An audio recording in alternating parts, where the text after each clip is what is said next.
I came across a work situation where we need to flip some data vertically and horizontally so that the value in the upper left corner becomes in the lower right and the one in the lower left corner becomes in the upper right, and all values switch accordingly.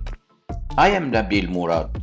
In this tutorial, I show you multiple solutions using dynamic array functions or using classic functions. So let's see how we do that in Excel.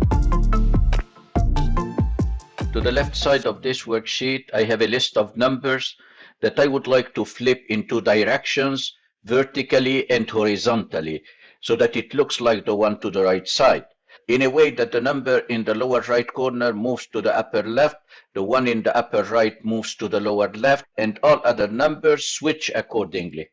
I might have the same situation in a list of names that I would like to flip vertically and horizontally. So I'm going to create three different solutions using dynamic array functions or using classic functions. Let me explain the concept of the first solution. What if I want to convert this range of numbers into a single column? I use a two-column function, equal to column, and then I hit tab, I select the range, I close the bracket. When I hit enter, I get one single column. I want to create a list of sequential numbers in reverse order for the count of values I have. Then I use a sequence with a count a function, equal sequence. For the number of rows, I want the count of values. Then I use a count a function to accommodate for text. I close the bracket for the count a. I type a comma. I skip the columns because I want one single column.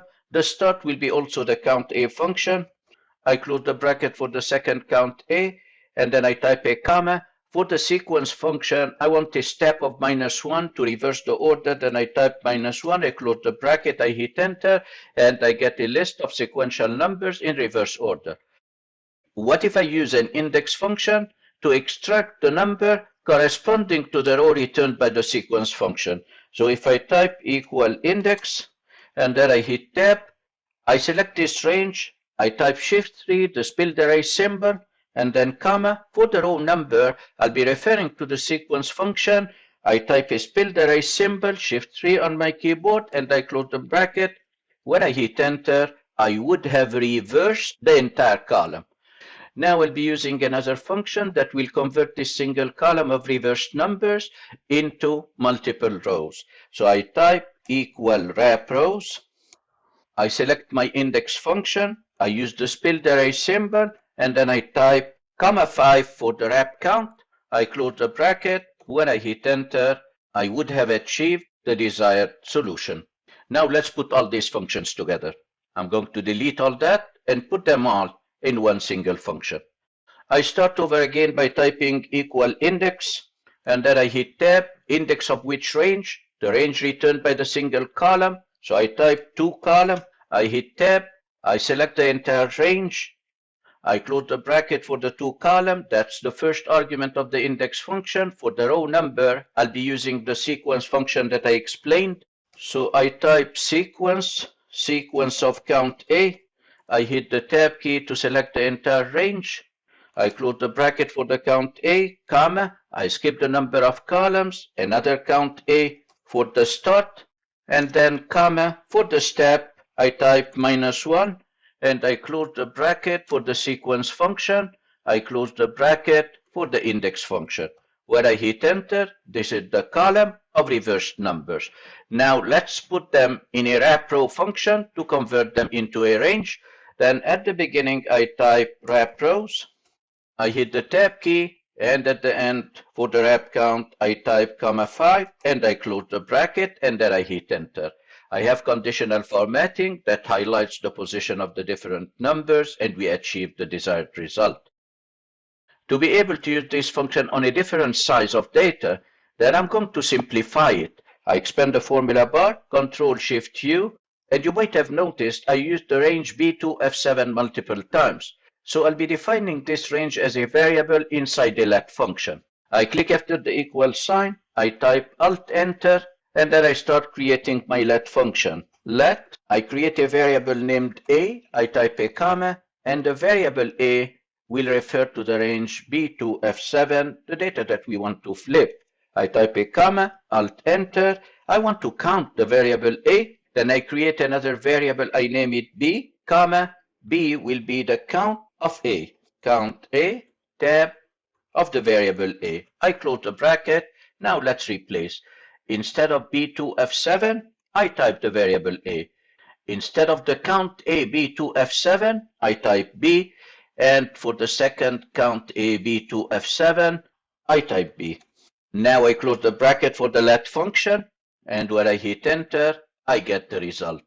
I can use this function on a different range and just replace the value of the variable A. I'm going to copy it, Control C.